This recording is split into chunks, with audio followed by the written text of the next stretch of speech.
लोग जाने ही गीत है, लोग जाने ही गीत है। ये तो ब्रह्म विचार, ये तो ब्रह्म विचार। लोग जाने ही गीत है, लोग जाने ही गीत है, लोग जाने ही गीत है। वाहिगुरु जी का खालसा वाहिगुरु जी की फतेह। अंग है 486। ਹੁਣ तक 4 शब्द नामदेव जी ਦੇ ਸੰਪੂਰਨ ਹੋਏ ਨੇ। आसा पार ब्रह्म जे चीन सी, आसा ते न भाव सी। रामा भगतै चेतियले, अचिंत मन राखसी। हाँ जी। आसा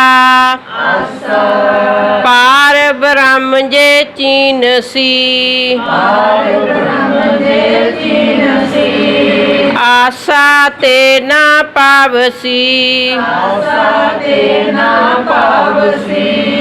रामा भगत चेतियले, अचिंत मन राखसी।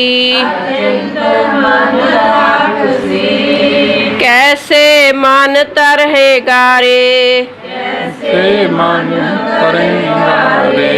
संसार सागर विखे को बना, संसार सागर बिखै को बना। झूठी माया देख के, भूला रे मना। रहाओ आसा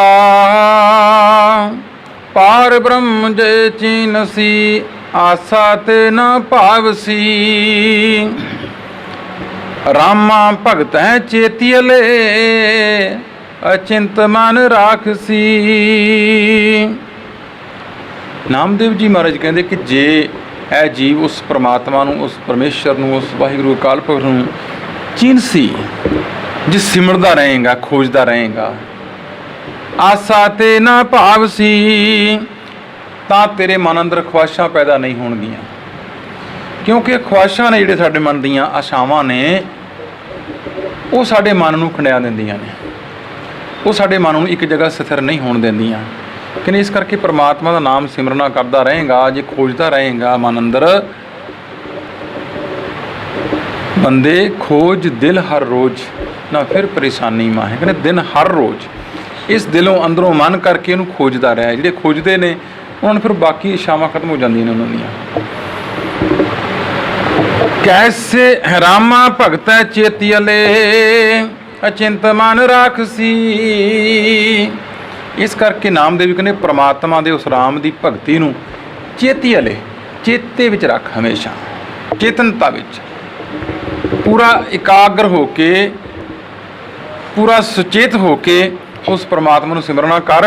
ਅਚਿੰਤ ਮਨ ਰਾਖਸੀ, ਮਨ ਚਿੰਤਾ ਤੋਂ ਰਹਿਤ ਹੋ ਜਾਏਗਾ, ਮਨ ਅੰਦਰ ਕੋਈ ਚਿੰਤਾ ਪ੍ਰਗਟ ਨਹੀਂ ਹੋਏਗੀ ਤੇਰੇ। ਕੈਸੇ ਮਨ ਤਰੇਗਾ ਰੇ, ਸੰਸਾਰ ਸਾਗਰ ਬਿਖੈ ਕੋ ਬਨਾ। ਮਨਾ ਕਿਵੇਂ ਤਰੇਗਾ? ਇਹ ਸਾਰਾ ਸੰਸਾਰ ਤੇ ਇੱਕ ਵਿਸ਼ੇ ਵਿਕਾਰਾਂ ਦਾ ਪਾਣੀ ਹੈ। ਇਹਦੇ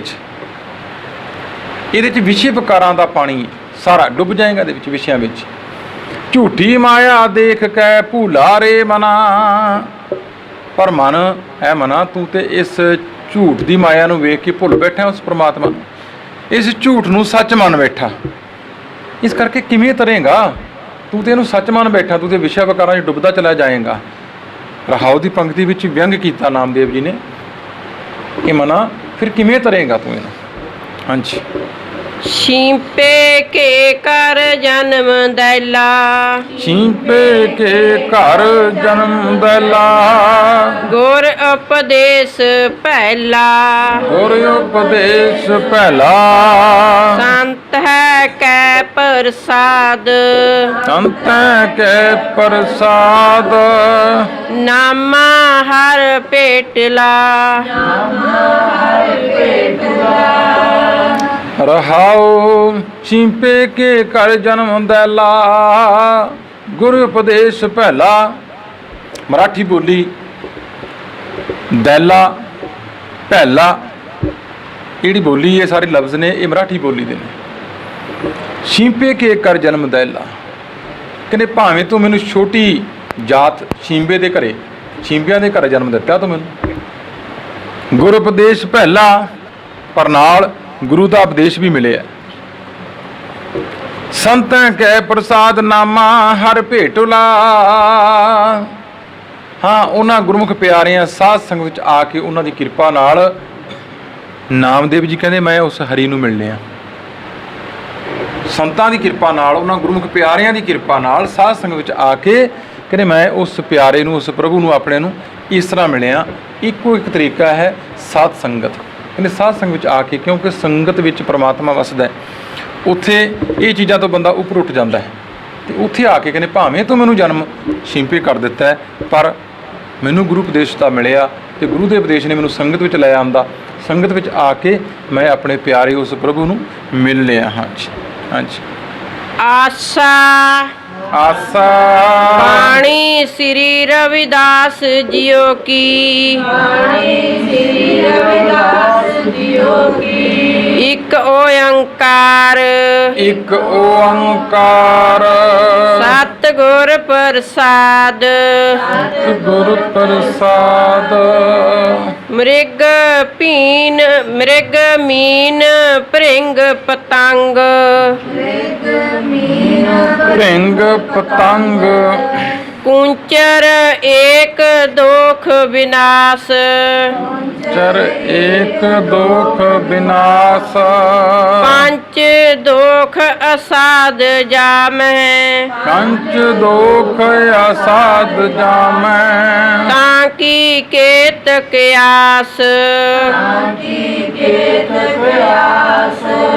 ਮਾਦੋ ਅਵਿਦਿਆ ਹਿਤ ਕੀਨ ਮਾਦੋ ਅਵਿਦਿਆ ਹਿਤ ਕੀਨ ਵਿਵੇਕ ਦੀਪ ਮਲੀਨ ਰਹਾਉ ਆਸਾ ਬਾਣੀ ਸ੍ਰੀ ਰਵਿਦਾਸ ਜੀਓ ਕੀ ਇੱਕ ਓੰਕਾਰ ਸਤਿਗੁਰ ਪ੍ਰਸਾਦ। ਆਸਾ ਰਾਗ ਵਿੱਚ ਹੁਣ ਬਾਣੀ ਭਗਤ ਰਵਿਦਾਸ ਜੀ ਮਹਾਰਾਜ ਦੀ ਆਰੰਭ ਹੋਈ ਜਿਹੜੇ ਕਿ ਕਬੀਰ ਸਾਹਿਬ ਦੇ ਸਮਕਾਲੀ ਰਹੇ ਨੇ ਕਾਂਸ਼ੀ 'ਚ ਹੀ ਰਹੇ ਨੇ ਕੰਮ ਕਰਕੇ ਕਿਰਤ ਕਰਕੇ ਖਾਣ ਵਾਲੇ ਤੇ ਨਾਲ ਉੱਚਾ ਸੁੱਚਾ ਜੀਵਨ ਜਿਉਣ ਵਾਲੇ। ਕਿਉਂਕਿ ਉਹਨਾਂ ਦੇ ਜੀਵਨ ਨੂੰ ਜਦੋਂ ਮੈਂ ਪੜ੍ਹਿਆ ਵੇਖਿਆ ਤਾਂ ਮੈਨੂੰ ਲੱਗਿਆ ਕਿ ਸਾਡਾ ਮਾਡਲ ਉਹ ਹੋਣਾ ਚਾਹੀਦਾ ਹੈ। ਅਸੀਂ ਕਿਸੇ ਨੂੰ ਮਾਡਲ ਮੰਨ ਲੈਂਦੇ ਹਾਂ ਆਪਣਾ ਕਿ ਮੈਂ ਉਹਦੇ ਵਰਗਾ ਬਣਨਾ ਹੈ ਭਾਵੇਂ ਉਹ ਸਾਰੀ ਉਮਰ ਪੂਰੀ ਨਿਮਰਤਾ ਵਿੱਚ ਸਹਿਜ ਵਿੱਚ ਟਿਕਾ ਵਿੱਚ ਰਹੇ ਨੇ ਸ਼ਕਤੀਆਂ ਦੇ ਮਾਲਕ ਸੀ ਐਸੀ ਕੋਈ ਗੱਲ ਨਹੀਂ ਪਰ ਉਹਨਾਂ ਦੀ ਬੋਲੀ 'ਚ ਇੰਨੀ ਨਿਮਰਤਾ ਇੰਨਾ ਸਹਿਜ ਉਹ ਗੱਲ ਕਹਿ ਜਾਂਦੇ ਕਿ ਬੰਦੇ ਨੂੰ ਬਾਅਦ 'ਚ ਪਤਾ ਲੱਗਦਾ ਮੈਨੂੰ ਕਿਹਾ ਕੀ ਹੈ।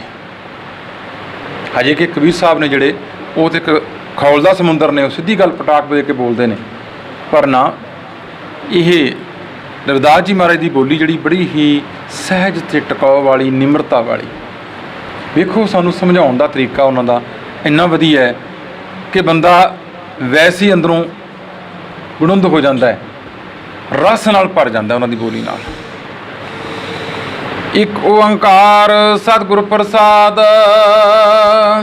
ਆਰੰਭ ਕਰਦੇ ਨੇ ਮੰਗਲਾਚਰਨ ਕੇ ਪ੍ਰਮਾਤਮਾ ਇੱਕ ਹੈ ਇੱਕ ਰਸ ਸਰਵ ਵਿਆਪਕ ਹੈ ਸਤਿਗੁਰੂ ਦੀ ਕਿਰਪਾ ਨਾਲ ਉਹਦੀ ਬਖਸ਼ਿਸ਼ ਹੁੰਦੀ। ਮ੍ਰਿਗ ਮੀਨ ਭ੍ਰਿੰਗ ਪਤੰਗ ਕੁੰਚਰ ਏਕ ਦੋਖ ਵਿਨਾਸ਼, ਪੰਚ ਦੋਖ ਅਸਾਧ ਜਾਮੈ, ਤਾਂ ਕੀ ਕੇਤਕ ਆਸ। ਆਰੰਭ ਕੀਤੀ ਮਿਰਗ, ਹਿਰਨ। ਮਿਰਗ ਜਿਹੜਾ ਹੈ ਉਹ ਘੰਡੇ ਹੇੜੇ ਦੀ ਆਵਾਜ਼ 'ਤੇ ਆਪਣਾ ਜੀਵਨ ਨਿਸ਼ਾਵਰ ਕਰ ਦਿੰਦਾ ਹੈ। ਉਹਨੂੰ ਕੰਨਾਂ ਦਾ ਦੋਸ਼ ਹੈ, ਕੰਨਾਂ ਤੋਂ ਘੰਡੇ ਦੀ ਏੜੇ ਦੀ ਆਵਾਜ਼ ਵਿੱਚ ਖਲੋ ਜਾਂਦਾ। ਉਹਨੂੰ ਇਹ ਨਹੀਂ ਪਤਾ ਲੱਗਦਾ ਮੈਂ ਖਲੋਤਾ ਕਿੱਥੇ ਹਾਂ, ਅਤੇ ਸ਼ਿਕਾਰੀ ਉਹਦਾ ਸ਼ਿਕਾਰ ਕਰ ਦਿੰਦਾ ਹੈ। ਮੀਨ, ਮੱਛੀ, ਉਹਨੂੰ ਜੀਭ ਦਾ ਸਵਾਦ ਹੈ, ਅਤੇ ਜੀਭ ਦੇ ਸਵਾਦ ਵਿੱਚ ਕੁੰਡੀ 'ਚ ਫਸ ਜਾਂਦੀ ਅਤੇ ਆਪਣਾ ਜੀਵਨ ਬਰਬਾਦ ਕਰ ਲੈਂਦੀ। ਭ੍ਰਿੰਗ, ਭ੍ਰਿੰਗ ਕਹਿੰਦੇ ਨੇ ਭੌਰੇ ਨੂੰ। ਭੌਰੇ ਨੂੰ ਨੱਕ ਦਾ ਦੋਸ਼ ਹੈ। ਵਾਸ਼ਨਾ, ਵਾਸ਼ਨਾ ਦੇ ਅਧੀਨ ਹੋਇਆ ਫੁੱਲਾਂ 'ਤੇ ਬਹਿੰਦਾ ਬਹਿੰਦਾ ਜਾ ਕੇ ਕਮਲ ਦੇ ਫੁੱਲ 'ਤੇ ਬੈਠਦਾ ਹੈ ਅਤੇ ਫਿਰ ਉੱਠਦਾ ਨਹੀਂ। ਇਹ ਵੀ ਭੁੱਲ ਜਾਂਦਾ ਕਿ ਹੁਣ ਸ਼ਾਮ ਨੂੰ ਇਹ ਕਮਲ ਦਾ ਫੁੱਲ ਬੰਦ ਹੋ ਜਾਏਗਾ ਅਤੇ ਰਾਤ ਨੂੰ ਉਹਦੀ ਵੀ ਡੈਥ ਹੋ ਜਾਂਦੀ ਹੈ। ਪਤੰਗ, ਉਹਨੂੰ ਅੱਖਾਂ ਦਾ ਦੋਸ਼ ਹੈ, ਅੱਗ ਵੱਲ ਨੂੰ ਜਾਂਦਾ ਹੈ ਅਤੇ ਆਪਣਾ ਆਪ ਫੂਕ ਬੈਠਦਾ ਹੈ। ਚਮਕਦਲ, ਕੁੰਚਰ, ਹਾਥੀ, ਉਹਨੂੰ ਕਾਮ ਚੇਸ਼ਟਾ ਹੈ। ਕਾਮ ਦੇ ਅਧੀਨ ਹੋਇਆ ਦੇਖੋ ਸਾਰੀ ਉਮਰ ਦੁੱਖ ਭੋਗਦਾ ਹੈ। ਅਤੇ ਮਹਾਰਾਜ ਕਹਿੰਦੇ ਉਹਨਾਂ 'ਚ ਇੱਕ ਇੱਕ ਦੋਸ਼ ਹੈ, ਇੱਕ ਇੱਕ, ਅੱਖ ਦਾ, ਕੰਨਾਂ ਦਾ, ਜ਼ੁਬਾਨ ਦਾ, ਨੱਕ ਦਾ ਅਤੇ ਇੰਦਰੀ ਦਾ। ਪਰ ਮਹਾਰਾਜ ਕਹਿੰਦੇ ਉਹ ਇੱਕ ਦੋਸ਼ ਕਰਕੇ ਵਿਨਾਸ਼ ਹੋ ਗਏ, ਆਪਣਾ ਜੀਵਨ ਵਿਨਾਸ਼ ਕਰ ਲਿਆ ਉਹਨਾਂ ਨੇ। ਪੰਚ ਦੋਖ ਅਸਾਧ ਜਾਮੈ, ਤਾਂ ਕੀ ਕੇਤਕ ਆਸ। ਅਤੇ ਜਿਹਦੇ ਵਿੱਚ ਪੰਜੇ ਹੀ ਹੋਣ ਉਹਦੇ ਤੋਂ ਕੀ ਆਸ ਕਰ ਸਕਦੇ ਹੋ। ਮਨੁੱਖ 'ਚ ਪੰਜੇ ਹੀ ਨੇ। ਮਾਇਆ ਦੇ ਝਲਕਾਰਿਆਂ ਨੂੰ ਵੇਖ ਕੇ ਸੱਚ ਨੂੰ ਝੂਠ ਅਤੇ ਝੂਠ ਨੂੰ ਸੱਚ ਪਤਾ ਨਹੀਂ ਲੱਗਦਾ ਇਹਨੂੰ। ਵਾਸ਼ਨਾਵਾਂ ਦੇ ਅਧੀਨ ਹੋਇਆ, ਕਾਮ ਦੇ ਅਧੀਨ ਹੋਇਆ, ਗਾਣਿਆਂ ਦੇ ਕੰਨ ਰਸ ਜਿਹੜਾ ਹੈ ਵੇਖੋ ਕੀ ਕੁਛ ਹੋ ਜਾਂਦਾ ਹੈ। ਜ਼ੁਬਾਨ ਦਾ ਰਸ ਆ ਖਾਣ ਲਈ ਕਿੱਥੇ ਕਿੱਥੇ ਬੰਦਾ ਕਿੱਥੇ ਕਿੱਥੇ ਪਹੁੰਚਦਾ ਹੈ। ਕਹਿੰਦੇ ਵੇਖੋ ਇਹਦੀ ਜਿਹਦੇ ਪੰਜੇ ਹੀ ਹੋਣ ਉਹਦਾ ਕੀ ਹਾਲ ਹੋਏਗਾ, ਤੁਸੀਂ ਆਪ ਹੀ ਵੇਖ ਲਓ। ਵਿਅੰਗ ਕੀਤਾ ਮਾਦੋ ਅਵਿਦਿਆ ਹਿਤ ਕੀਨ। ਹੇ ਮਾਇਆ ਦੇ ਪਤੀ ਪਰਮੇਸ਼ਰ ਵਾਹਿਗੁਰੂ ਅਕਾਲ ਪੁਰਖ ਜੀਓ, ਅਵਿਦਿਆ ਹਿਤ ਕੀਨ। ਕਹਿੰਦੇ ਇਸ ਜੀਵ ਨੇ ਗਿਆਨ ਤੋਂ ਹੀਣਾ ਹੋ ਕੇ ਨਾ ਅਗਿਆਨਤਾ ਨਾਲ ਮੋਹ ਪਾ ਲਿਆ। ਕਿਉਂਕਿ ਵਿਦਿਆ ਹੁੰਦੀ ਫਿਰ ਤੇ ਵਿਚਾਰਵਾਨ ਹੋ ਜਾਂਦਾ ਨਾ। ਵਿਦਿਆ ਵਿਚਾਰੀ ਤਾਂ ਪਰਉਪਕਾਰੀ, ਫਿਰ ਤੇ ਪਰਉਪਕਾਰੀ ਹੋ ਜਾਂਦਾ। ਵਿਵੇਕ ਦੀਪ ਮਲੀਨ, ਕਹਿੰਦੇ ਜਿਹੜੀ ਵਿਵੇਕ ਬੁੱਧੀ ਸੀ ਨਾ, ਇਹ ਦੀਵਾ ਜਿਹੜਾ ਬਲਣਾ ਸੀ ਅੰਦਰ, ਸੱਚ ਕੀ ਹੈ ਤੇ ਝੂਠ ਕੀ ਹੈ, ਵਿਵੇਕ ਬੁੱਧੀ ਜਿਹੜੀ ਸੀ ਉਹ ਮਲੀਨ ਹੋ ਗਈ, ਗੰਦਗੀ ਹੋ ਗਈ ਉੱਥੇ। ਆਪਾਂ ਬਚਪਨ 'ਚ ਛੋਟੇ ਹੁੰਦੇ ਲੈਂਪ ਲਾਉਂਦੇ ਰਹੇ ਹਾਂ, ਲਾਈਟਾਂ ਤਾਂ ਬਾਅਦ 'ਚ ਆਈਆਂ ਨੇ। ਅਸੀਂ ਹਰ ਰੋਜ਼ ਉਹਨੂੰ ਲੈਂਪ ਦੀ ਚਿਮਣੀ ਨੂੰ ਸਾਫ਼ ਕਰਦੇ ਕਿਉਂਕਿ ਕਾਲਖ ਲੱਗ ਜਾਂਦੀ ਸੀ। ਜੇ ਮਲੀਨ ਰਹਿੰਦੀ, ਕਾਲਖ ਰਹਿੰਦੀ ਤਾਂ ਲਾਈਟ ਨਹੀਂ ਆਉਂਦੀ। ਇਸੇ ਤਰ੍ਹਾਂ ਹੀ ਇਸ ਮਨ ਨੂੰ ਜਨਮਾਂ ਜਮੰਤਰਾਂ ਦੀ ਮੈਲ ਲੱਗੀ। ਜਨਮ ਜਨਮ ਕੋ ਇਸ ਮਨ ਕੋ ਮਨ ਲਾਗੀ, ਕਾਲਾ ਹੋ ਆਸ਼ਾ। ਅਤੇ ਗੁਰੂ ਸਾਨੂੰ ਵਿਵੇਕ ਬੁੱਧੀ ਦਿੰਦਾ ਹੈ। ਕਹਿੰਦੇ ਇਸ ਕਰਕੇ ਗਿਆਨ ਤੋਂ ਹੀਣਾ ਹੋਣ ਕਰਕੇ ਇਹਨੇ ਜਿਹੜਾ ਪ੍ਰੇਮ ਪਾਇਆ ਉਹ ਅਗਿਆਨਤਾ ਨਾਲ ਪਾ ਲਿਆ। ਅਵਿਦਿਆ ਹਿਤ ਕੀਨ। ਇਸੇ ਕਰਕੇ ਮਾਰੇ ਕਹਿੰਦੇ ਵਿਵੇਕ ਬੁੱਧ ਦੀਪ ਮਲੀਨ। ਇਹਦਾ ਜਿਹੜਾ ਦੀਵਾ ਹੈ ਨਾ, ਬੁੱਧੀ ਜਿਹੜੀ ਹੈ ਇਹਦੀ ਲਾਟ ਜਿਹੜੀ ਨਿਕਲਣੀ ਸੀ, ਜਿਹਦੇ 'ਚੋਂ ਲਾਈਟ ਆਉਣੀ ਸੀ, ਉਹ ਮਲੀਨ ਹੋ ਗਈ ਵਿਕਾਰਾਂ ਨਾਲ, ਹਉਮੈ ਨਾਲ, ਹੰਕਾਰ ਨਾਲ। ਇਸ ਕਰਕੇ ਇਹਨੂੰ ਆਪਣਾ ਚੰਗਾ ਤੇ ਮਾੜਾ ਪਤਾ ਨਹੀਂ ਲੱਗਦਾ। ਹਾਂਜੀ। ਤ੍ਰਿਗਦ ਜੋਨ ਅਚੇਤ ਸੰਭਵ। ਤ੍ਰਿਗਦ ਜੋਨ ਅਚੇਤ ਸੰਭਵ। ਪੁੰਨ ਪਾਪ ਅਸੋਚ। ਪੁੰਨ ਪਾਪ ਅਸੋਚ। ਮਾਨੁਖਾ ਅਵਤਾਰ ਦੁਲਭ ਤਿਹੀ। ਮੁਖਾ ਅਵਤਾਰ ਦੁਲਭ। ਤਿਹੀ ਸੰਗਤ ਪੋਚ। ਤੇਹੀ ਸੰਗਤ ਪੋਚ। ਤ੍ਰਿਗਦ ਜੋਨ ਅਚੇਤ ਸੰਭਵ। ਪੁੰਨ ਪਾਪ ਅਸੋਚ। ਰਵਿਦਾਸ ਜੀ ਮਾਰਗ ਨੇ ਜਿਹੜੇ ਤ੍ਰਿਗਦ ਜੋਨਾਂ ਨੇ, ਟੇਢੀਆਂ ਜੋਨਾਂ ਨੇ, ਪਸ਼ੂਆਂ ਦੀਆਂ, ਰੀਂਗਣ ਵਾਲੇ ਜਾਨਵਰਾਂ ਦੀਆਂ, ਮਨੁੱਖ ਤੋਂ ਬਿਨਾਂ ਹੋਰ ਜਿੰਨੀਆਂ ਜੂਨਾਂ ਨੇ, ਕਹਿੰਦੇ ਭਾਈ ਉਹ ਤਾਂ ਅਸੋਚ ਨੇ। ਉਹਨਾਂ ਨੂੰ ਤਾਂ ਸੋਚ ਪਤਾ ਨਹੀਂ ਲੱਗਦਾ। ਉਹਨਾਂ ਨੇ ਤਾਂ ਉਹਦਾ ਜਿੱਥੇ ਡੰਗਰ ਜਾਨਵਰ ਹੈ, ਜਿੱਥੇ ਤੁਸੀਂ ਬੰਨ੍ਹਤਾ ਉੱਥੇ, ਪਿੰਜਰੇ 'ਚ ਪਾਤਾ ਉੱਥੇ ਵਿਚਾਰਾ ਉੱਥੇ ਹੀ ਬੈਠਾ ਹੈ। ਉਹਨਾਂ ਨੂੰ ਪਾਪ ਕੀ ਹੈ, ਪੁੰਨ ਕੀ ਹੈ, ਚੰਗਾ ਕੀ ਹੈ, ਮਾੜਾ ਕੀ ਹੈ, ਉਹਨਾਂ ਨੂੰ ਤਾਂ ਨਹੀਂ ਪਤਾ ਇਹ ਗੱਲ ਦਾ। ਮਨੁੱਖਾ ਅਵਤਾਰ ਦੁਰਲਭ, ਪਰ ਮਨੁੱਖਾ ਜਨਮ ਤੇ ਦੁਰਲਭ ਹੈ, ਬੜਾ ਔਖਾ ਮਿਲਦਾ ਹੈ, ਬੜਾ ਮਹਿੰਗਾ ਹੈ। ਤੇਹੀ ਸੰਗਤ ਪੋਚ, ਪਰ ਮਨੁੱਖਾ ਜਨਮ ਲੈ ਕੇ ਵੀ ਕਰਤੂਤ ਪਸ਼ੂ ਕੀ ਮਾਨਸ ਜਾਤ। ਲੋਕ ਪਛਾਰਾ ਕਰਿਆ ਦਿਨ ਰਾਤ, ਕਹਿੰਦੇ ਅਵਸਥਾ ਤੇ ਇਹ ਬਣੀ ਹੋਈ ਹੈ, ਪਰ ਸੰਗਤ ਮਾਰਿਆਂ ਨਾਲ ਪਾ ਲਈ। ਮਨੁੱਖਾ ਜਨਮ ਲੈ ਕੇ ਵੀ ਸੰਗਤ ਕਾਹਦੀ ਕਰ ਰਹੇ ਆ? ਕਾਮ ਦੀ, ਕ੍ਰੋਧ ਦੀ, ਲੋਭ ਦੀ, ਮੋਹ ਦੀ, ਹੰਕਾਰ ਦੀ। ਕਹਿੰਦੇ ਸੰਗਤ ਇਹਦੀ ਪਿਆ ਕਰਦਾ ਹੈ। ਹਾਂਜੀ। ਜੀ ਜੰਤ ਜਹਾਂ ਜਹਾਂ ਲਗ, ਜੀ ਜੰਤ ਜਹਾਂ ਜਹਾਂ ਲਗ, ਕਰਮ ਕੇ ਵਸ ਜਾਏ, ਕਰਮ ਕੇ ਫਸ ਜਾਏ। ਕਾਲ ਫਾਸ ਅਵਧ ਲਾਗੇ, ਕਾਲ ਫਾਸ ਅਬਦ ਲਾਗੇ। ਕਛ ਨਾ ਚੱਲੈ ਅਪਾਏ, ਕਛ ਨਾ ਚੱਲੈ ਉਪਾਏ। ਰਵਿਦਾਸ ਜੀ ਮਹਾਰਾਜ ਇਸ ਗੱਲ ਨੂੰ ਸੋਚ ਕੇ ਵਿਚਾਰ ਕੇ ਫਿਰ ਦੱਸਦੇ ਨੇ ਕਿ ਜੀਵਾਂ ਦੇ ਵੀ ਕੋਈ ਵਸ ਨਹੀਂ। ਜੀ ਜੰਤ ਜਹਾਂ ਜਹਾਂ ਲੱਗ, ਕਰਮ ਕੇ ਵਸ ਜਾਏ। ਕਿ ਕੋਈ ਜਿਹੋ ਜਿਹੇ ਕਰਮ ਕਰਦੇ ਨੇ, ਕਿਰਤ ਕਰਮ ਕੇ ਵਿਛੜੇ। ਅਸੀਂ ਆਪਣੇ ਕਿਰਤ ਸੁਭਾਅ ਤੇ ਕਰਮਾਂ ਕਰਕੇ ਵਿਛੜੇ ਹਾਂ ਕਿ ਜਿਹੋ ਜਿਹੇ ਅਸੀਂ ਕਰਮ ਕਰਦੇ ਰਹੇ ਉਸੇ ਰਸਤੇ ਪੈ ਗਏ। ਸ਼ਰਾਬੀ ਸ਼ਰਾਬ ਵਾਲੇ ਰਸਤੇ ਨੂੰ ਪੈ ਜਾਂਦਾ, ਅਮਲੀ ਅਮਲ ਵਾਲੇ ਰਸਤੇ ਨੂੰ ਤੁਰ ਪੈਂਦਾ, ਵਿਕਾਰੀ ਵਿਕਾਰਾਂ ਵਾਲੇ ਰਸਤੇ ਤੁਰ ਪੈਂਦਾ। ਉਹਨੂੰ ਉਹ ਰਸਤਾ ਚੰਗਾ ਲੱਗਦਾ ਹੈ, ਇਸ ਕਰਕੇ ਉਧਰ ਨੂੰ ਵਸ ਹੋਇਆ ਉਹਨਾਂ ਦੇ ਉਧਰ ਨੂੰ ਜਾਂਦਾ, ਉੱਤੇ ਆਪਣੇ ਉਧਰ ਨੂੰ। ਕਾਲ ਫਾਸ ਅਬਦ ਲਾਗੇ, ਕਛੁ ਨਾ ਚੱਲੈ ਉਪਾਏ। ਇਸ ਕਰਕੇ ਕਾਲ ਦੇ ਮੌਤ ਦੇ ਵਿੱਚ ਫਸੇ ਹੋਏ ਛੁੱਟਦੇ ਨਹੀਂ, ਉਹਨਾਂ ਦੇ ਵਸ ਵਿੱਚ ਕੁਝ ਨਹੀਂ ਚੱਲਦਾ। ਹਜੇ ਕਿ ਜਾਣਦਾ ਹੈ ਮਨੁੱਖ, ਸਭ ਕੁਝ ਸਮਝਦਾ ਹੈ।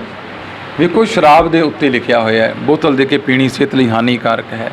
ਨਸ਼ਿਆਂ ਬਾਰੇ ਸਭ ਨੂੰ ਪਤਾ ਹੈ ਕਿ ਘਰਾਂ ਦੇ ਘਰ ਬਰਬਾਦ ਹੋ ਗਏ, ਲੋਕ ਫਿਰ ਨਹੀਂ ਹਟਦੇ ਕਿਉਂਕਿ ਉਹਨਾਂ ਦੇ ਵੱਸ ਨਹੀਂ, ਉਹ ਉਹਨਾਂ ਦੇ ਅਧੀਨ ਹੋ ਗਏ। ਜਿਹੜਾ ਬੰਦਾ ਰਿਸ਼ਵਤਾਂ ਲੈਣਾ ਹੈ, ਚੋਰੀਆਂ ਠੱਗੀਆਂ ਕਰਨ, ਜਿਹਨੂੰ ਆਦਤ ਪੈ ਗਈ ਉਹ ਉਧਰ ਨੂੰ ਜਾਏਗਾ ਹੀ ਜਾਏਗਾ। ਕਿਉਂ? ਉਹਦਾ ਸੁਭਾਅ ਬਣ ਗਿਆ, ਜਿਹਨੂੰ ਕਹਿੰਦੇ ਆਪਾਂ ਭੁੱਸ ਪੈਣਾ, ਆਪਣੀ ਭਾਸ਼ਾ 'ਚ ਕਹਿ ਦਈਏ ਨਾ, ਭੁੱਸ ਪੈ ਗਿਆ ਜਿਹਨਾਂ ਨੂੰ ਜਿਸ ਚੀਜ਼ ਦਾ, ਉਹ ਉਧਰ ਨੂੰ ਜਾਂਦਾ। ਇਸ ਕਰਕੇ ਵਾਦੜੀਆਂ ਸਜਾਦੜੀਆਂ ਨਿਭਣ ਸਿਰਾਂ ਦੇ ਨਾਲ ਉਹਨਾਂ ਦੇ ਕਰਮ ਇਹੋ ਜਿਹੇ ਬਣ ਗਏ, ਸੁਭਾਅ ਬਣ ਗਏ। ਅਤੇ ਇਸ ਕਰਕੇ ਰਵਿਦਾਸ ਜੀ ਮਹਾਰਾਜ ਕਹਿੰਦੇ ਭਾਈ ਆਪਣੇ ਕਰਮਾਂ ਦੇ ਅਧੀਨ ਵਸ ਹੋਏ ਉਹ ਉਧਰ ਨੂੰ ਜਾ ਰਹੇ ਨੇ, ਵਸ ਉਹਨਾਂ ਦੇ ਵੀ ਨਹੀਂ। ਹਾਂਜੀ। ਰਵਿਦਾਸ ਦਾਸ ਉਦਾਸ ਤਜ, ਦਾਸ ਉਦਾਸ ਪ੍ਰਮ ਤਪਨ ਤਪ ਗੁਰ ਗਿਆਨ, ਗੁਰ ਗਿਆਨ ਭਗਤ ਜਨ ਭੈ ਹਰਨ, ਭੈ ਹਰਨ ਪਰਮਾਨੰਦ ਕਰੋ ਨਿਦਾਨ, ਰਵਿਦਾਸ ਦਾਸ ਉਦਾਸ ਤਜ ਭ੍ਰਮ, ਤਪਨ ਤਪ ਗੁਰ ਗਿਆਨ।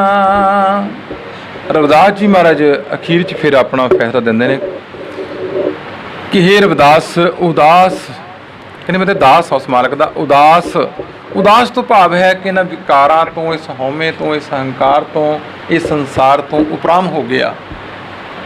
ਤਜ ਭਰਮ, ਕਹਿੰਦੇ ਕੀ ਕਰ? ਅੰਦਰੋਂ ਭਰਮ ਭੁਲੇਖੇ ਛੱਡ ਦੇ। ਤਪਨ ਤਪ ਗੁਰ ਗਿਆਨ, ਤਪ ਕਾਹਦਾ ਕਰਨਾ? ਗੁਰੂ ਦੇ ਗਿਆਨ ਦਾ। ਗੁਰੂ ਦੇ ਗਿਆਨ ਦਾ ਤਪ ਕਰ ਅੰਦਰ, ਭਾਵ ਅੰਦਰ ਬ੍ਰਹਮ ਅਗਨੀ ਬਾਲ ਆਪਣੇ, ਉਸ ਪਰਮਾਤਮਾ ਦੇ ਨਾਮ ਦੀ ਲਾਈਟ ਉਹ ਜਲਾ ਅੰਦਰ। ਗੁਰੂ ਦਾ ਬਖਸ਼ਿਆ ਹੋਇਆ ਗਿਆਨ ਉਹਨੂੰ ਅੰਦਰ ਬਾਰ-ਬਾਰ ਅਭਿਆਸ ਕਰ। ਭਗਤ ਜਨ ਭੈ ਹਰਨ, ਜਿਹੜੇ ਤੇਰੇ ਭਗਤ ਨੇ ਨਾ, ਭਗਤ ਜਨ ਭੈ ਹਰਨ, ਉਹ ਡਰ ਦੂਰ ਕਰਨ ਵਾਲਾ ਨਾਮ ਜਿਹੜਾ ਤੇਰੇ ਭਗਤ ਜਨ ਤੈਨੂੰ ਦਿੰਦੇ ਨੇ, ਉਹਨਾਂ ਕੋਲੇ ਆ ਕੇ, ਸੰਗਤ ਵਿੱਚ ਆ ਕੇ ਤੇਰਾ ਇਹ ਡਰ ਦੂਰ ਹੁੰਦਾ। ਪਰਮਾਨੰਦ ਕਰੋ ਨਿਦਾਨ, ਹੇ ਪ੍ਰਭੂ ਜੀ ਤੁਸੀਂ ਪਰਮ ਆਨੰਦ ਹੋ। ਤੁਸੀਂ ਪਰਮ ਆਨੰਦ ਤੋਂ ਭਾਵ ਹੈ ਕਿ ਅਖੀਰ ਤੱਕ ਆਨੰਦ ਦੇਣ ਵਾਲੇ ਹੋ, ਸਭ ਤੋਂ ਉੱਤਮ ਆਨੰਦ ਹੋ, ਜਿਹਨੂੰ ਆਨੰਦ ਸਾਹਿਬ ਦੀ ਬਾਣੀ ਵਿੱਚ ਤੀਜੇ ਪਾਤਸ਼ਾਹ ਮਹਾਰਾਜ ਜੀ ਕਹਿੰਦੇ ਆਨੰਦ ਆਨੰਦ ਸਭ ਕੋ ਕਹੈ, ਆਨੰਦ ਗੁਰੂ ਤੇ ਜਾਣਿਆ ਆਨੰਦ ਸਦਾ ਗੁਰ ਤੇ ਕਿਰਪਾ ਕਰੇ ਪਿਆਰੇ। ਜਦੋਂ ਉਹ ਕਿਰਪਾ ਕਰਦਾ ਹੈ, ਜਦੋਂ ਉਹ ਬਖਸ਼ਿਸ਼ ਕਰਦਾ ਹੈ, ਉਹ ਆਨੰਦ ਜਿਹੜਾ ਹੈ, ਕਿਉਂਕਿ ਮੈਂ ਦੱਸ ਪਹਿਲਾਂ ਵੀ ਆਪਾਂ ਗੱਲ ਹੋ ਕੇ ਹਟੀ ਇਹ ਗੱਲ ਦੀ ਕਿ ਪੜ੍ਹ ਕੇ, ਕਿਤਾਬਾਂ ਨੂੰ ਪੜ੍ਹ ਕੇ ਸਾਡੇ ਅੰਦਰ ਜਾਣਕਾਰੀ ਵਧਦੀ, ਪਰ ਜਿਹੜਾ ਗਿਆਨ ਹੈ ਨਾ ਉਹ ਸਾਡੇ ਅੰਦਰੋਂ ਸਹਿਜ ਗਿਆਨ ਨਾਲ ਪ੍ਰਗਟ ਹੁੰਦਾ ਹੈ। ਜਦੋਂ ਗੁਰੂ ਕਿਰਪਾ ਕਰਦਾ ਹੈ, ਗੁਰੂ ਬਖਸ਼ਿਸ਼ ਕਰਦਾ ਹੈ, ਉਹਨੂੰ ਪਰਮ ਆਨੰਦ ਕਹਿੰਦੇ ਨੇ। ਆਤਮਾ ਨੂੰ ਵੀ ਪਰਮ ਆਨੰਦ ਹੀ ਕਹਿੰਦੇ ਨੇ ਮਹਾਰਾਜ। ਇੱਥੇ ਰਵਿਦਾਸ ਜੀ ਮਗਰੇ ਪਰਮਾਨੰਦ ਕਰੋ ਨਿਦਾਨ, ਨਿਦਾਨ ਮੀਨ ਅਖੀਰ ਤੱਕ ਸਾਡਾ ਇਹ ਆਨੰਦ ਬਣਿਆ ਰਵੇ। ਤੁਸੀਂ ਕਿਰਪਾ ਕਰੋ, ਸਾਡੇ 'ਤੇ ਬਖਸ਼ਿਸ਼ ਕਰੋ, ਸਾਨੂੰ ਸਾਧ ਸੰਗਤ ਬਖਸ਼ਿਸ਼ ਕਰੋ, ਤਾਂ ਕਿ ਸਾਡੇ ਅੰਦਰੋਂ ਭੈ ਭਰਮ ਭੁਲੇਖੇ ਇਹ ਟੁੱਟ ਜਾਣ, ਅਸੀਂ ਜ਼ਿੰਦਗੀ ਦੀ ਅਸਲੀਅਤ ਨੂੰ ਜਾਣ ਲਈਏ। ਨਹੀਂ ਤੇ ਮਨੁੱਖਾ ਜਨਮ ਲੈ ਕੇ ਜੀ ਅਸੀਂ ਪਸ਼ੂਆਂ ਵਾਲੀਆਂ ਬਿਰਤੀਆਂ ਰੱਖੀਆਂ ਪਹਿਲਾਂ ਵਾਲੀਆਂ ਹੀ, ਫਿਰ ਤੇ ਸਾਨੂੰ ਕੋਈ ਫਾਇਦਾ ਨਾ ਹੋਇਆ। ਫਿਰ ਤ੍ਰਿਗਤ ਜੂਨਾਂ ਹੀ ਠੀਕ ਨੇ, ਫਿਰ ਤੇ ਤ੍ਰਿਗਤ ਜੂਨ ਹੀ ਠੀਕ ਸੀ। ਪਰ ਹੁਣ ਜਾਣਦਿਆਂ ਹੋਇਆਂ ਵੀ, ਸਮਝਦਿਆਂ ਹੋਇਆਂ ਵੀ, ਮਨੁੱਖ ਵੇਖੋ ਸਮਝਦਾ ਹੋਇਆ, ਜਾਣਦਾ ਹੋਇਆ, ਮਨ ਜਾਣਤ ਸਭ ਬਾਤ, ਜਾਣਤ ਹੀ ਔਗਣ ਕਰੈ, ਕਾਹੇ ਕੀ ਕੁਸਲਾਤ, ਹਾਥ ਦੀਪ ਹੋਏ ਪਰੈ। ਕਹਿੰਦੇ ਉਹ ਅਵਸਥਾ ਬਣੀ ਹੋਈ ਹੈ। ਪਰ ਪ੍ਰਭੂ ਜੀ ਤੁਸੀਂ ਕਿਰਪਾ ਕਰੋ। ਰਵਿਦਾਸ ਜੀ ਮਹਾਰਾਜ ਕਹਿੰਦੇ ਭੈ ਭਗਤ ਜਨ ਭੈ ਹਰਨ, ਪਰਮਾਨੰਦ ਕਰੋ ਨਿਦਾਨ, ਨਿਦਾਨ ਅਖੀਰ ਤੱਕ, ਓੜਕ ਤੱਕ ਸਾਡਾ ਤੁਸੀਂ ਇਹ ਆਨੰਦ ਬਣਿਆ ਰਵੇ। ਤੁਸੀਂ ਕਿਰਪਾ ਕਰ ਦਿਓ, ਸਾਡੇ 'ਤੇ ਬਖਸ਼ਿਸ਼ ਕਰ ਦਿਓ। ਸਮਾਂ ਜਿਹੜਾ ਹੈ ਉਹ ਸੰਪੂਰਨ ਹੁੰਦਾ ਹੈ। ਹੋਈਆਂ ਭੁੱਲਾਂ ਦੀ ਖਿਮਾ ਮੰਗਦੇ ਹਾਂ ਜੀ। ਵਾਹਿਗੁਰੂ ਜੀ ਕਾ ਖਾਲਸਾ, ਵਾਹਿਗੁਰੂ ਜੀ ਕੀ। मेरे राम हम बारक हर प्रभ के हैं ए आणे, हम बारक हर प्रभ के हैं ए आणे।